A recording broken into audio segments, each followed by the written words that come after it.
చూసుకున్నట్లయితే ఏపీ సార్వత్రిక ఎన్నికలు మే 13 జరగబోతున్నాయి. ఎలా ఉండబోతుంది ఈసారి? ప్రజలు ఏమైనా మార్పు కోరుకుంటున్నారో ఉన్న గవర్నమెంట్ కంటిన్యూ అవుతుంది? వన్ సైడ్ కావండి. అతను 175 అని అంటున్నాడు కానీ 175 అనేది ఓవర్ కాన్ఫిడెన్స్.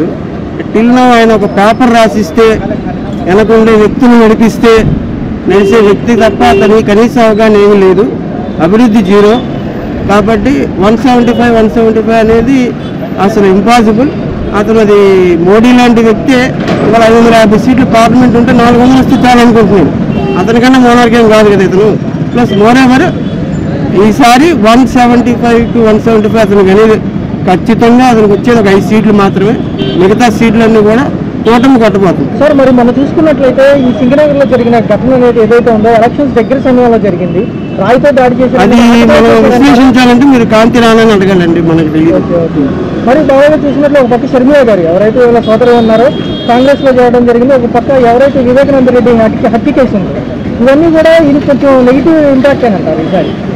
అసలు ఇవన్నీ జరగకుండా కూడా నెగిటివ్ ఇంపాక్ట్. 5 ఏళ్ల క్రితం ఎలక్షన్స్ కౌంటింగ్ జరిగిన రోజు నుంచి ప్రతి ఒక్కరిని విశ్లేషించేది ఏంటంటే మేము వేయలేదు. మరి ఎవరు వేశారు?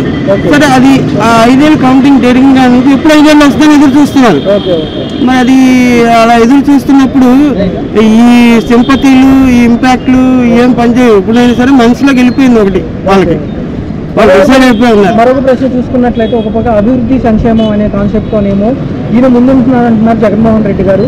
అభివృద్ధి సంక్షేమమే కాదండి, ఉద్యోగ కల్పన, ఇండస్ట్రియల్ కల్పన, ఐటీ సెక్టర్ కల్పన ఇవన్నీ ఉంటేనే అభివృద్ధి ఉంటుందని చంద్రబాబు నాయుడు గారు అంటున్నారు. ఈ దేనిని ఎలా చూడాలి? అసలు అభివృద్ధి జీరో. పథకాలు పంచడం ఇదేంటి బటన్ నొక్కడం కాదు కదా.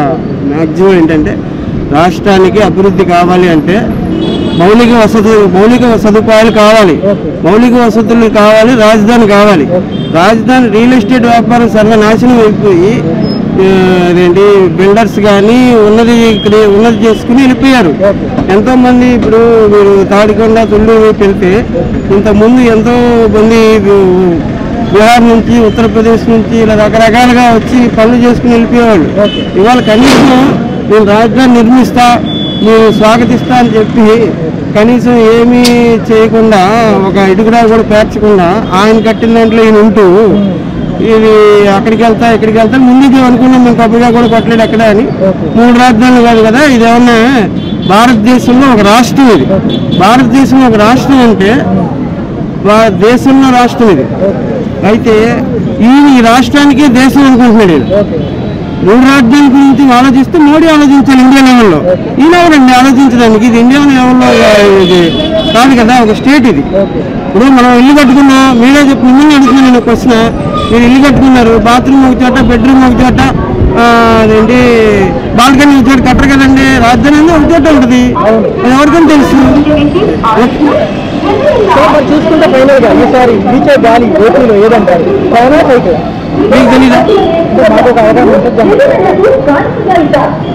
అసలు వాళ్ళు ఎలక్షన్ క్యాండిడేట్స్ కూడా అనవసరం. వైసీపీ టీడీపీ కూటమి గెలుస్తుంది.